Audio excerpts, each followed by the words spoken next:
আসসালামু আলাইকুম। মিমিস কিচেনে আপনাদেরকে আরও একবার স্বাগত জানাই। আশা করছি সবাই ভালো আছেন। আমরা টকঝাল মিষ্টি আচার, এই আচারটা বছর জুড়ে সংরক্ষণ করা যায় আর খেতেও কিন্তু দারুণ হয়।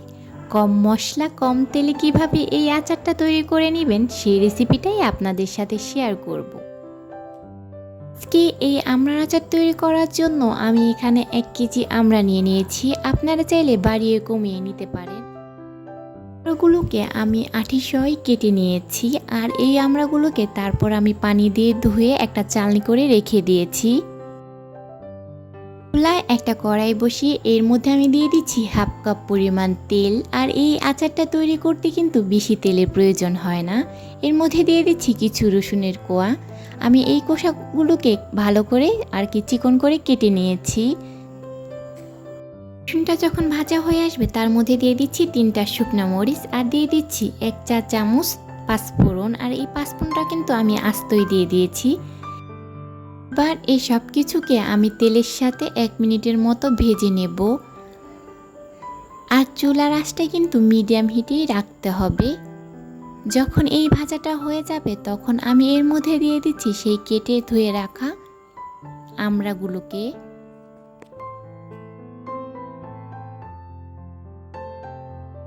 আমড়াগুলোকে আমি তেলের সাথে ভালো করে মিশিয়ে নিচ্ছি। আর যতক্ষণ পর্যন্ত আমড়ার কালারটা একটু চেঞ্জ না হচ্ছে ততক্ষণ পর্যন্ত আমি ভালো করে এটাকে 4-5 মিনিট ভেজে নেব।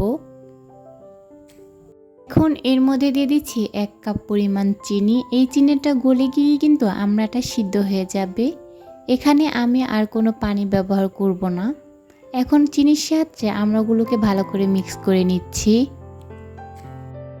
হয়ে গেলে এখন এর মধ্যে দিয়ে দিচ্ছি 1/2 চা চামচ হলুদের গুঁড়া, দিয়ে দিব 1 চা চামচ মরিচের গুঁড়া, দিয়ে দিব 1/2 চা চামচ ধনিয়া গুঁড়া।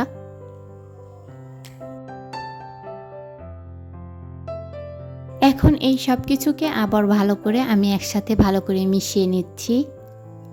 আমি 4-5 মিনিট এগুলোকে ভেজে তারপর একটা ঢাকনা দিয়ে ঢেকে নিচ্ছি।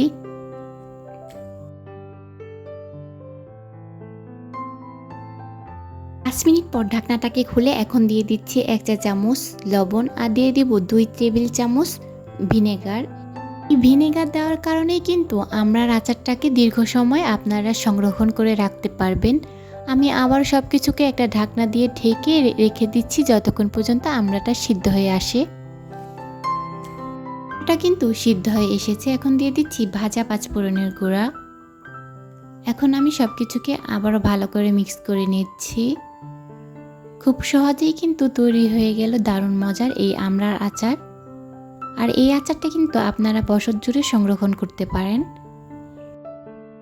একদম কম তেলে আর কম মশলায় খুব সহজেই তৈরি করে নিতে পারবেন টক ঝাল মিষ্টি এই আমড়ার আচারটি।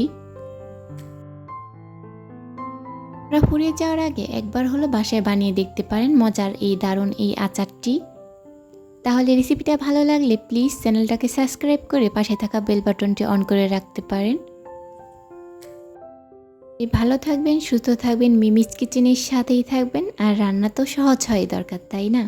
আল্লাহ হাফেজ।